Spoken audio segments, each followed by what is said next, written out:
Assalamualaikum warahmatullahi wabarakatuh. Perkenalkan, nama saya Muhammad Amir Mukminin, guru mapel fikih.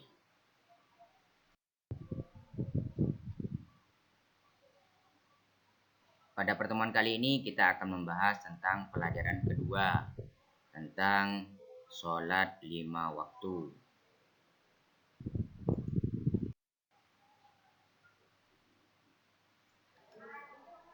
Sebelum kita membahas tentang materi tentang sholat 5 waktu, saya akan membahas tentang ilustrasi peta konsep materi ke depan.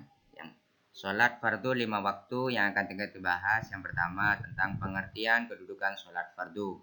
Kedua, tata cara sholat 5 waktu. Ketiga, bacaan sholat 5 waktu. Keempat, waktu sholat 5 waktu. Yang kelima, praktek sholat 5 waktu. Yang keenam, hikmah sholat 5 waktu.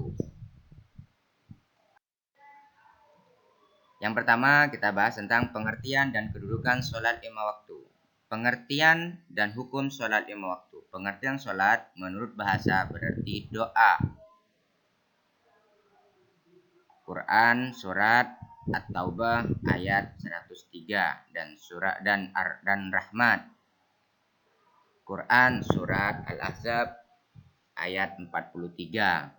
Secara istilah, sholat adalah suatu ibadah yang terdiri atas ucapan, perbuatan tertentu yang diawali dengan takbir dan diakhiri dengan salam.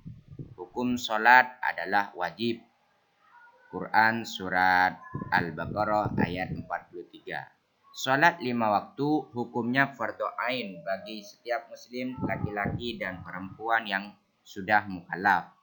Orang-orang yang meninggalkan sholat akan mendapat kerugian di dunia dan di akhirat.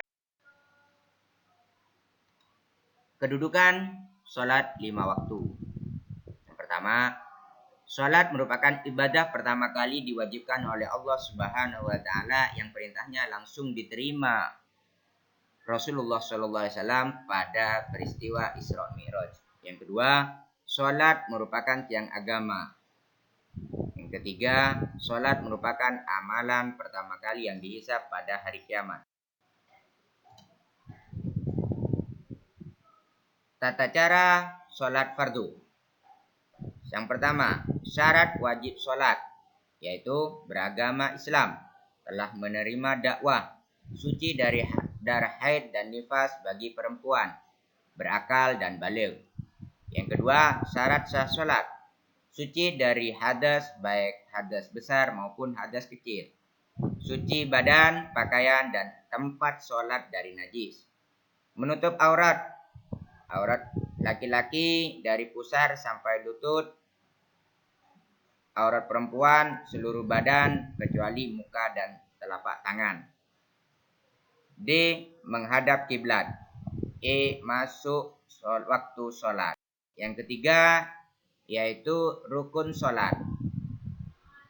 Di antaranya niat, berdiri, takbiratul ihram, membaca surat Al-Fatihah, rukuk dengan tumakninah, i'tidal dengan tumakninah, sujud 2 kali dengan tumakninah, duduk di antara 2 sujud dengan tumakninah, duduk tasyahud awal dan akhir dengan tumakninah, membaca tasyahud akhir, membaca sholawat Nabi Muhammad SAW, salam dan tertib. Yang keempat, sunnah sholat. Sunnah sholat ada 2. Yang pertama, sunnah ab'ad, yaitu duduk tasyahud awal, membaca tasyahud awal, membaca sholawat Nabi kepada tasyahud awal, membaca sholawat keluarga Nabi pada tasyahud akhir.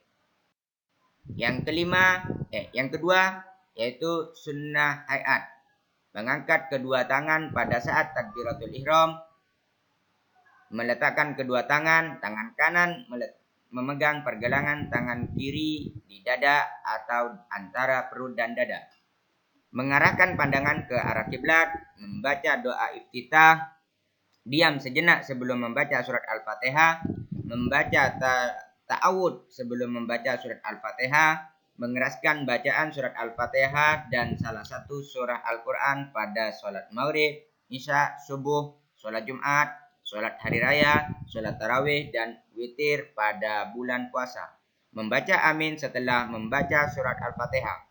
Membaca takbir setiap akan ruku dengan mengangkat kedua tangan seperti takbiratul ihram. Membaca tasbih ketika ruku dan sujud, mengangkat tangan ketika bangun dari ruku dan membaca tasbih. Berdoa. Duduk di antara dua sujud, duduk iftirosi dan duduk tawarruk. Berdoa setelah membaca sholawat Nabi, salam sambil menoleh ke kiri. Yang kelima, yaitu hal-hal yang membatalkan sholat.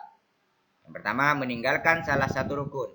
Tidak memenuhi salah satu dari syarat sholat dengan sengaja.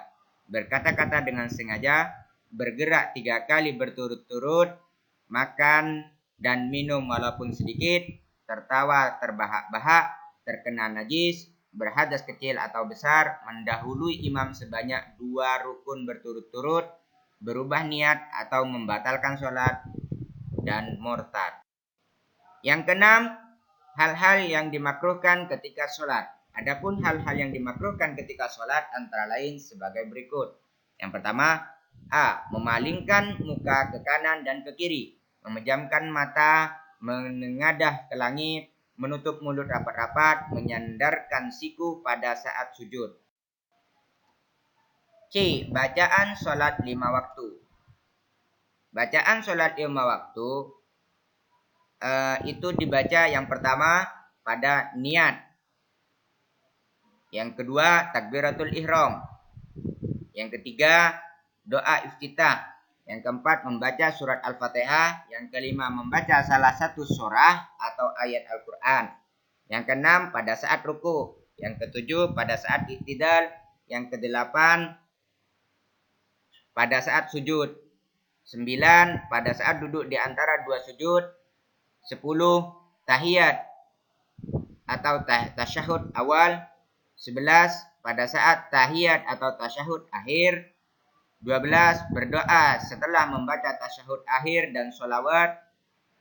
13 salam. Dan terakhir doa kunut subuh. D. Waktu sholat 5 waktu. Yang pertama, waktu sholat duhur. Ketika matahari condong ke arah barat antara pukul 12 sampai pukul 15 WIB. Yang kedua, waktu sholat asar. Ketika berakhirnya waktu duhur antara pukul 15 sampai 18 WIB. Ketiga, waktu sholat maghrib.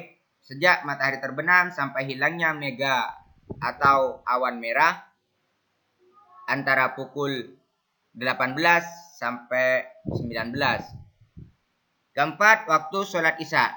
Sejak hilangnya mega merah sampai terbitnya fajar shodiq antara pukul 19 sampai pukul 4. Kelima, waktu sholat subuh. Sejak terbit fajar shodiq hingga terbit matahari atau kira-kira pukul 4 sampai pukul 5.30.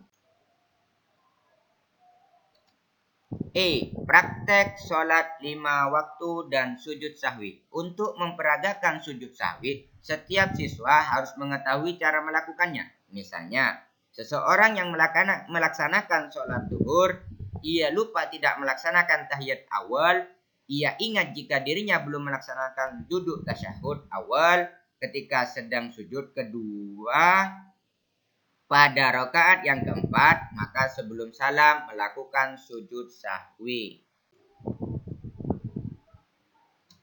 F. Hikmah sholat 5 waktu. Yang pertama, sholat dapat menghapus dosa-dosa. Yang kedua, sholat merupakan benteng hidup. Ketiga, sholat mendidik jiwa agar terhindar dari sifat tercela. Yang keempat, sholat membina rasa persatuan dan persaudaraan antar sesama umat Islam. Yang kelima, duduk iftirosi. Di antara 2 sujud, dan tahiyat awal. Yang keenam, duduk tawaruk, yaitu tahiyat akhir. Yang ketujuh, salam. Oke, sekian pembahasan dari materi pelajaran kedua tentang sholat 5 waktu. Assalamualaikum warahmatullahi wabarakatuh.